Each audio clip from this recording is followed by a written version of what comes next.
La quatrième présentation est réservée à une partie qui forme l'ossature de ce chapitre, qui sont les reconstitutions paléogéographiques et les facteurs de leur contrôle. D'accord? On sait que, d'après la théorie de la dérive des continents, ou ce qu'on appelle la tectonique des plaques, que les continents bougeaient les uns par rapport aux autres.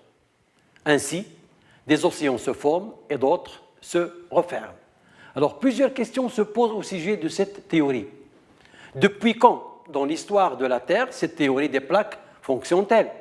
Comment cette tectonique des plaques a-t-elle évolué? Quels sont les paramètres qui contrôlent cette dynamique? Et également, quelles étaient les conséquences de cette dynamique sur les continents et les océans?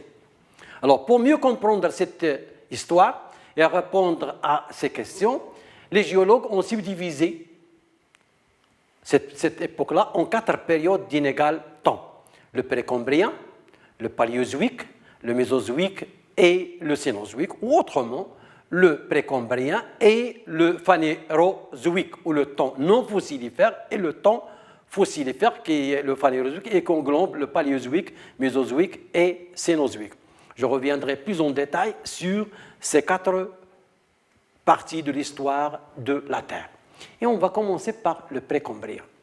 Alors, le précambrien, qui commence avec la formation de la Terre il y a à peu près 4,5 milliards d'années, jusqu'à environ moins 550 millions d'années. C'est-à-dire un peu, le précambrien s'étale sur à peu près 4000 millions d'années, ce qui représente un petit peu 85% de l'histoire de la Terre. Alors, on considère que le système solaire s'est formé par la condensation d'un gigantesque nuage de gaz et de poussière, et que les planètes dont la Terre se sont formées par accrétion de matière il y a 4,5 milliards d'années. C'est la période où c'est le phénomène qui est très connu sous le nom de Big Bang. D'accord? Donc, le précambrien, on le subdivise généralement en 3 parties. Le Hadien, qui dure à peu près 500 millions d'années, l'Archéen, qui dure à peu près 1,5 milliard d'années, et enfin le Prétérozoïque, qui date de 2,5 jusqu'à 0,5 milliard d'années, c'est à peu près 2 milliards d'années. Alors, l'âge de 4,5 milliards d'années pour la formation de la Terre nous est fourni par la datation des météorites, car l'âge des plus vieilles roches à la surface de la Terre date à peu près le début de l'Archéen. D'ailleurs, c'est cet âge-là qui nous a permis de séparer entre l'Archéen et le Hadien. Le Hadien qui est vraiment une période dont on ne connaît pas grand-chose. Et on va voir tout à l'heure pourquoi. Alors, l'histoire de la période hadienne reste mal connue, puisque nous ne possédons pas de roches de cette époque-là. C'est pourquoi on sait que les roches sont des éléments qui fossilisent des renseignements, et puisqu'on n'a pas jusqu'à présent, d'accord, des découvertes de roches de cette période-là, on n'en connaît pas grand-chose sur la période hadienne. Alors, les premiers noyaux de la croûte continentale, ici en vert, d'accord, ont donné des âges radiométriques qui s'étendent entre 4,4 milliards d'années et 2,5 milliards d'années, c'est-à-dire à peu près un âge archéen, et correspondent à la période, bien sûr, archéenne. Donc là, ce schéma-là, ou cette répartition, montre les premiers noyaux de la forme. Donc tout ce qui est en jaune, d'accord, et qui représente la répartition actuelle, n'existait pas à cette période. Alors, si on transforme ce schéma-là sous forme d'une courbe, on va remarquer que la période hadienne, on ne connaît pas grand-chose. Et la période archéenne qui s'étale de moins 4 jusqu'à moins 2,5 milliards d'années, et c'est en vert, correspond à quoi? Correspond à la phase de la formation des premiers noyaux de continentaux. D'accord? Ensuite vient la période protérozoïque, qui s'étale de moins de 2,5 milliards d'années jusqu'à à peu près la fin du précambrien. Cette période-là correspond à la croissance des masses continentales. Progressivement, les roches archéennes matérialisées par du verre prennent de l'ampleur, augmentent et, conséquence, jusqu'à former la configuration actuelle. Et on peut dire que vers la fin du précambrien, la structure de la Terre a atteint celui qu'on lui connaît actuellement, c'est-à-dire la croissance de la Terre atteint son palier maximum. Et pendant la période qui suit le Phanérozoïque et qui s'étale sur à peu près 750 millions d'années, on ne remarque pas de croissance des continents. Donc, je répète. Alors, la partie Hadien, c'est une partie où on ne connaît pas grand-chose. D'accord? Et la partie Archéen correspond à la période de la croissance des premiers noyaux, d'accord, les premiers noyaux des continents. Et pendant tout le Protérozoïque qui s'étale à peu près sur 2000 millions d'années, pardon, parfois je parle en milliards, parfois en millions d'années, mais le schéma il est très clair, très bien fait. Cette période-là correspond à la croissance des premiers noyaux jusqu'à atteindre la configuration actuelle. Donc pendant l'Archéen, on n'avait que les continents matérialisés en verre, et après, on a la croissance jusqu'à obtenir cette configuration actuelle, mais qui est déjà présente à la fin du précambrien. Donc on peut dire, de façon très simplifiée et en conclusion, à la fin du Protérozoïque, la limite entre le Protérozoïque et le Phanérozoïque, le volume des masses continentales avait atteint celui qu'on connaît aujourd'hui. Vers moins 700 millions d'années, les masses continentales de la planète étaient suffisamment rassemblées, d'accord, étaient rassemblées pour qu'on puisse parler d'un mégacontinent appelé Rhodinien. C'est-à-dire à cette époque-là. Alors là, c'est la configuration actuelle. Mais si on revient 700 millions d'années avant, toutes les masses, tous les continents à la surface de la Terre étaient réunis en un seul morceau, en un seul élément qu'on appelle Rhodina. On va remarquer que ce rassemblement va s'opérer à plusieurs reprises. On s'est opéré et s'opère à plusieurs reprises. Avant le Cambrien et après le Cambrien. En résumé, on peut dire que l'histoire des continents au précambrien, soit à peu près 85% du temps géologique, se résume ainsi. À l'établissement des premiers noyaux pendant l'Archéen et à leur croissance au Protérozoïque. Alors, les terrains phanérozoïques sont connus car sont riches en fossiles. Donc, je disais qu'il y a la période précambrienne, ce qu'on appelle la période non fossilifère. Mais il faut faire attention ici. Quand je dis non fossilifère, ça ne veut pas dire qu'il n'y avait pas la vie. Il n'y avait pas la vie, il y avait la vie plutôt, mais ces organismes n'ont pas laissé de reste direct ou indirect, pas de fossiles. Et on verra tout à l'heure cette limite-là, par quoi elle est matérialisée. C'est une limite essentiellement d'ordre biologique. Alors, je reprends les terrains phanérozoïques, sont bien connus car sont riches en fossiles. Alors, plus on va vers l'actuel, depuis le Cambrien jusqu'à l'actuel, les témoins de la vie ancienne deviennent de plus en plus nombreux, ce qui facilite un petit peu l'étude des paléomilieux, des conditions paléoécologiques, paléoclimatiques, températures, etc.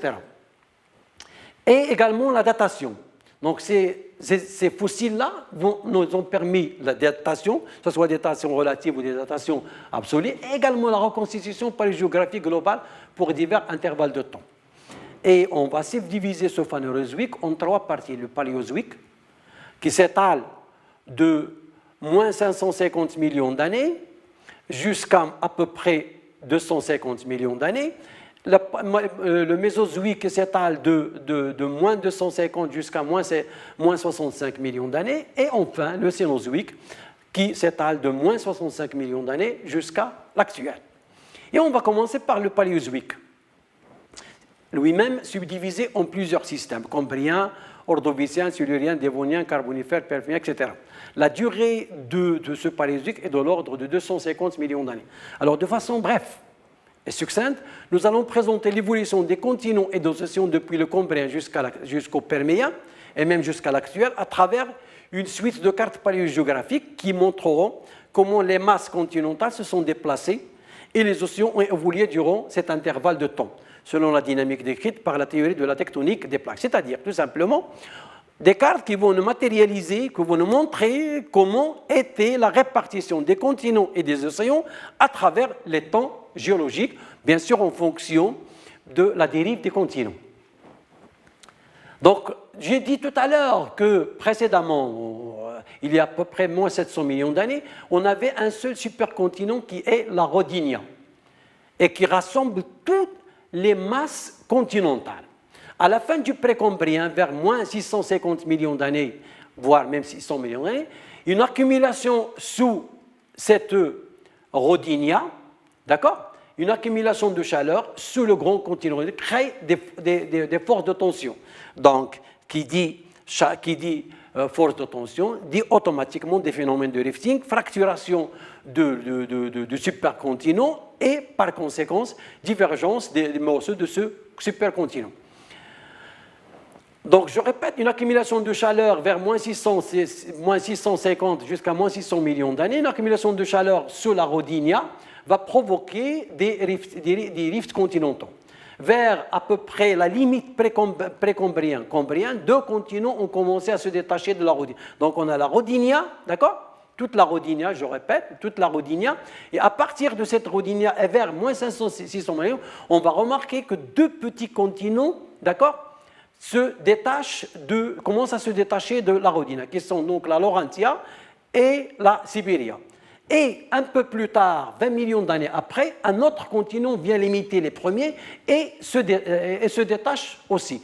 C'est la Baltica. Donc, vers moins 560 millions d'années, on commence à avoir, si vous voulez, la fragmentation de la Rodinia. Et vous avez en premier lieu un continent qui est la Laurentia, Sibéria se détache, et ensuite un troisième. Ce qui restait de la Rodinia était une grande masse continentale qu'on appelle la Gondwana. Donc la Rodinia va se scinder en deux parties. D'accord ? Il y a une première partie formée par les blocs Laurentia, Sibéria, Baltica, et le reste de l'ancien Rodinia qui va former ce qu'on appelle la Gondwana. La Gondwana qui correspond à l'actuelle Amérique du Sud, Afrique, Australie, Antarctique, sud de l'Europe, etc. Ça, vous allez le retrouver dans le PowerPoint que je vous ai envoyé, mais de façon beaucoup plus développée. Alors, entre la Gondwana, d'accord, et la Laurentia, un pseudo-océan se forme. C'est ce qu'on appelle l'océan Eupétus. Vers moins 500 millions d'années, c'est-à-dire à la fin du précambrien, environ 50 millions d'années après le début de l'ouverture de la Pétus, il s'est développé à la marge sud de la Laurentia une zone de subduction. Le mouvement était alors inversé et on a d'abord, au début, on a un phénomène de distension, puis par la suite, ce phénomène s'est inversé et devient un phénomène de subduction, donc un rapprochement. Et ce rapprochement a fait que passer d'un océan en ouverture à un océan passif, donc un océan Laptus qui était en ouverture d'abord, puis qui se referme et de type qui passe donc d'un océan de marge passive vers un océan de marge active. Je m'explique. Alors, au début, vous avez la Laurentia qui s'éloigne et à ce moment-là, entre les deux, on a une marge passive de type atlantique actuel. Et progressivement, on a l'inverse. On a un rapprochement qui conduit à la formation d'une zone de subduction ici, et on a les marges passives se transforment en marges passives à la manière de l'actuel Pacifique. Vers moins 450 millions d'années, c'est-à-dire à la fin de l'Ordovicien. L'océan Laptus continue à se fermer, l'arc insulaire, volcanique insulaire qui se trouvait donc au large de la Laurentia entre en collision avec la marge continentale de la Laurentia, et ainsi se forment les premières chaînes qu'on appelle donc les chaînes taconiennes. Alors cet inversement, cette subduction va entraîner donc une collision et va donner la chaîne taconienne qu'on a ici. Vers moins 420 millions d'années, c'est-à-dire à la fin du Silérien, l'océan Laptus est presque fermé, d'accord ? On le voit ici. Durant la période allant de moins 420 à 360 millions, la collision se fera progressivement vers le sud et pour former d'autres chaînes. Donc d'abord la chaîne acadienne, vers le haut, ici vers le nord, on a la chaîne calédonienne qui provient de la collision entre la Groenland et la Scandinavie. Alors cette grande chaîne acado-calédonienne, d'accord, est venue souder la Baltica à la Laurentia. Donc la Baltica se soude à la Laurentia, entre les deux se forme une chaîne de montagnes qu'on appelle acado-calédonienne. Au sud, entre la Gondwana et le vent continu, un océan rhéique se formait progressivement. À l'inverse, on a un océan rhéique qui commence à prendre place ici. Vers moins 380 millions d'années, l'ensemble des masses continentales se regroupe à nouveau. L'océan rhéique est alors disparu.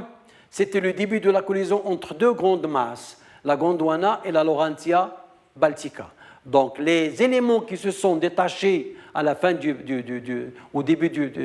à la fin du précambrien, début du Phanérozoïque, se ressoudent à nouveau et vont donner la formation de cette chaîne acado-calédonienne. Autour de 340 millions d'années, c'est-à-dire au milieu de Carbonifère, la collision se termine. 20 à 40 millions plus tard, autour de 340 millions d'années, avec la fermeture du bras de mer entre les deux masses continentales et la formation de la chaîne des Mauritanides, appelée aussi la chaîne hercynienne. Donc,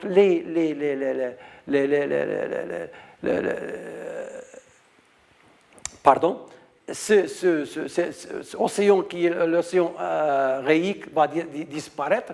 On assiste à la collision finale et va donner la chaîne des montagnes hercyniennes aux Mauritanides. Vers moins 300 millions d'années, c'est-à-dire à la fin du Carbonifère, se termine le regroupement des pièces continentales pour former un méga continent qu'on appelle l'apogée. Donc on a la rhodina, c'est fragmenté, c'est ressoudé pour donner un autre supercontinent qu'on appelle l'apogée, et ceci vers moins 300 millions d'années. Ce mégacontinent ou l'apogée va demeurer stable jusqu'à la fin du Trias, soit pour une période de 100 millions d'années de stabilité, et où il va commencer à se fragmenter pour des naissances, entre autres, à l'Atlantique. Le temps actuel, c'est-à-dire un petit peu le Mésozoïque jusqu'à l'actuel, de moins de 140 millions d'années jusqu'à l'actuel. Donc, il aura fallu 200 millions d'années pour assembler tous les morceaux de l'apogée, soit de l'Ordovicien au Permien, donc après la dislocation de la rhodina.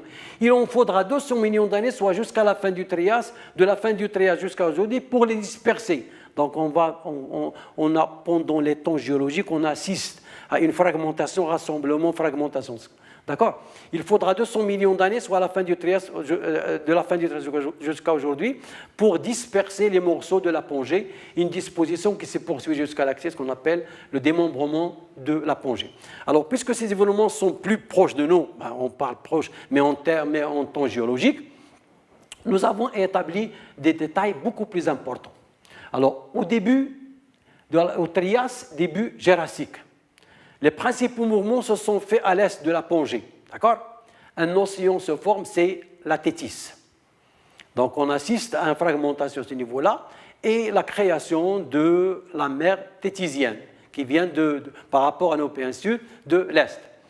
Vers moins 160 millions jusqu'à la fin du Crétacé, la fragmentation de l'apogée a commencé à la fin du Trias, voire début du Jurassique, mais c'est vers la fin du Jurassique, il y a 160 millions, que la fragmentation est devenue plus évidente et qu'il a commencé à individualiser les masses continentales que nous connaissons aujourd'hui. Deux ruptures majeures sont visibles, d'accord ? Au nord, d'accord ? Une ouverture d'une mer qui sépare d'une part l'Amérique du Nord et d'autre part le bloc formé par l'Amérique du Sud et l'Afrique. C'est le futur océan Atlantique. Vers le sud, on assiste à une autre ouverture d'une autre mer entre le bloc Amérique du Sud, Afrique, d'autre part, et d'autre part, la masse continentale qui rassemble l'Antarctique, l'Inde et l'Australie, c'est le futur océan Indien. Au cours du Crétacé, on va remarquer que l'ouverture de la mer au nord s'accentue, c'est l'embryon de l'Atlantique, donc l'ouverture continue de l'Atlantique. En même temps, l'ouverture d'une mer du Sud continue, c'est l'embryon de l'océan Indien. Plus tard, au Crétacé, soit à peu près 80 millions d'années, la séparation entre l'Amérique du Sud et l'Afrique fut définitive. Une longue mer les sépare, c'est l'océan Atlantique. Le bloc continental qui deviendra l'Inde s'est détaché à cette période-là, est détaché des autres masses, donc l'Inde se détache, et il va migrer vers le nord. Au nord de la Tétis, au nord, la Tétis continue à se fermer. On va remarquer que ce bloc-là va migrer pour aller se joindre à d'autres pour donner plus tard, comme on le verra tout à l'heure, les chaînes himalayennes. Alors, au cours du tertiaire, c'est-à-dire de moins 65 millions d'années jusqu'à à peu près moins 2 millions d'années, c'est-à-dire au début du Trias, l'océan Atlantique était véritablement formé, donc il a atteint sa maturité. L'Inde rejoint une série de petits continents et commençait à fusionner, d'accord, ici, et la Tétis se referme de plus en plus. C'est à ce moment-là que naît la Méditerranée.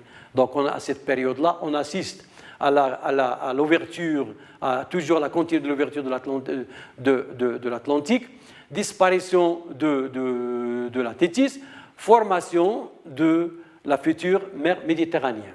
Au Miocène, il y a à peine 10 millions d'années, la configuration des continents et des océans ressemble passablement à ce que nous avons aujourd'hui. L'Inde a martelé des microcontinents et les a comprimés vers la Chine pour former la chaîne à ce niveau-là, l'Himalaya. Finalement, la poursuite de tous ces mouvements a conduit à la configuration actuelle des continents et des plaques lithosphériques. Donc, en conclusion, on peut dire que cette histoire un petit peu représentée à la hâte, vu le temps qui est consacré à cette représentation, l'histoire des continents et des océans peut être résumée par période archéenne. D'abord, période adienne, on ne connaît pas grand-chose. Période archéenne, voit la formation des premiers noyaux. Le protérozoïque, c'est une période d'augmentation des masses continentales. Donc, à la fin du protérozoïque, les masses continentales, la croissance des masses continentales est achevée. Pendant le paléozoïque, on assiste à deux mouvements. D'abord, dislocation du mégacontinent qui est la Rodinia, puis son rassemblement à nouveau pour donner l'apogée, avec des collisions entre les plaques, production des chaînes de montagne comme les chaînes taconiennes, acadiennes, cadoliennes, calédoniennes, hercyniennes, et même la chaîne himalayenne entre l'Inde et le sud de l'Asie. Alors, au cours du Mésozoïque-Cénozoïque, on assiste à démembrement de l'apogée, formation de l'Atlantique avec des collisions entre plaques qui produisent des chaînes de montagnes comme les Pyrénées, les Alpes, les Atlas, les Cordillères, qui sont des chaînes plus récentes par rapport à celles du Paléozoïque. Et on peut dire que, d'une manière générale, très simpliste, durant les temps géologiques, il y aurait eu donc deux choses principales. Rassemblement des continents pour former des mégacontinents, la Rhodina, la Pangée et autres, et des périodes où ces mégacontinents ont été fragmentés et dispersés. Alors, en guise de conclusion à ces présentations, j'aimerais bien vous dire une chose. Vu les conditions dans lesquelles on a dispensé ces cours, on aurait aimé être à l'amphi, échanger des discussions, etc. Mais je vous conseille de lire très soigneusement votre cours, d'accord ? N'allez pas chercher dans les détails, vu le contexte. Donc, il faut prendre les grandes lignes. Et en attendant que, Inch'Allah, les choses s'améliorent, si vous avez des questions, il faut le faire via donc, le forum. Sinon, je vais essayer de voir une autre méthode qui nous permettra de nous rapprocher beaucoup plus. Et merci.